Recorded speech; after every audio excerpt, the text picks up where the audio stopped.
మీన రాశి వారికి ఈ వారం చాలా వరకు అనుకూలంగా ఉంది. రాబడి ఎంత ఉందో ఖర్చు అంతే ఉంటుంది. ₹1కి ₹3 ఖర్చు పెడతారు. ఖర్చు చేసే విధానంలో చాలా వరకు సేవింగ్స్ చేద్దాం అనుకుంటారు. అది మీ చేతిలో ఉండదు. ఏదో రకంగా ఖర్చు అయిపోతూనే ఉంటుంది.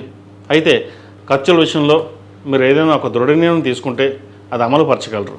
అదేవిధంగా రియల్ ఎస్టేట్ రంగంలో ఉన్న వారికి, సాఫ్ట్వేర్ రంగంలో ఉన్న వారికి, ఆధ్యాత్మిక రంగంలో ఉన్న వారికి, చిరు వ్యాపారస్తులకు, హోటల్ మేనేజ్మెంట్ వ్యాపారస్తులకు, కాస్మెటిక్స్, బ్యూటీషియన్, ఆంకాలజీ, వైద్య వృత్తులు ఉన్న వారికి మంచి అవకాశాలు కలిసి వస్తాయి. అయితే ఏదైనా ఒక విషయాన్ని తొందరపడి నిర్ణయం తీసుకోవద్దు. దాన్ని ఆచితూచి అది ఎంతవరకు మనకు ఉపయోగకరంగా ఉంటుందో ఆలోచించి వెళ్ళండి. అది వ్యాపారం కావచ్చు, ఉద్యోగం కావచ్చు, ఏదైనా సరే. ఇంకోటి 10 మంది 10 రకాలుగా చెప్తారు. మీరు ₹1 సంపాదిస్తే ₹1,00,000 సంపాదిస్తున్నారు, వాడికేంటమ్మా అంటారు. కానీ ఎంత ఇబ్బంది పడుతున్నారో మీకు తెలియదు. కాబట్టి ఇవన్నీ పక్కన పెట్టి 10 మంది 10 రకాలుగా మీరు అటు వెళ్ళండి లేకపోతే ఇటు వెళ్ళండి అని చెప్తూనే ఉంటారు. వ్యయంలో రాహు బలంగా ఉన్నారు, ఖర్చు పెట్టిస్తూనే ఉంటారు.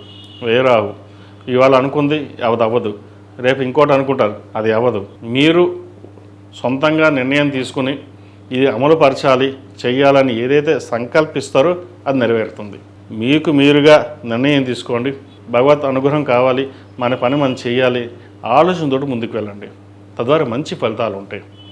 అదేవిధంగా ఈ రాశిలో మించిన విద్యార్థులు కూడా అవకాశాలు చేతికి వస్తాయి, కానీ అందిపుచ్చుకోరు. వాళ్ళు ఇలా చెప్పారు, వాళ్ళు అలా చెప్పారు, మనం సొంతంగా వెళ్దాం, పెద్దవాళ్ళు మనం చెప్పింది ఏంటి, మన నిర్ణయాలు తీసుకోలేమా, అంటే మాకు అంత తెలివితేటలు లేవా అనే ఆలోచన ఎక్కువగా ఉంటుంది. ఇవన్నీ పక్కన పెట్టండి. ఏదైనా సరే పెద్దవాళ్ళ సలహాలు తీసుకుని దాంట్లో ఎంతవరకు బాగుందో లేదో ఆలోచించి తీసుకోండి.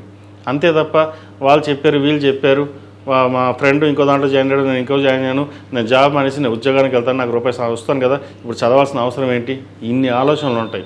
చదివే వయసులో చదవండి, ఉద్యోగం చేసే టైంలో ఉద్యోగం చేయండి.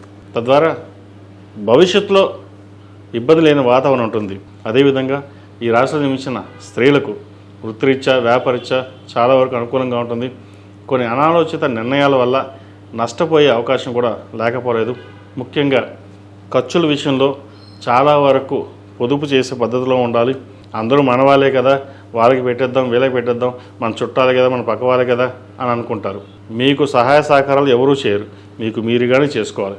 ఈ రాశివారు ప్రతిరోజు ప్రతినిత్యం ఆరావళి కుంకుమ, కుబేరు కుంకుమతోటి అమ్మవారికి అష్టోత్తరంతో పూజ చేయడం, అదేవిధంగా లక్ష్మీ తామర ఒత్తులు, జిల్లేడు ఒత్తులతోటి ప్రతిరోజు దీపారాధన చేయండి, లేదా మంగళవారం నాడు, శుక్రవారం నాడు చేయండి. మంచి ఫలితాలు సంప్రాప్తిస్తాయి.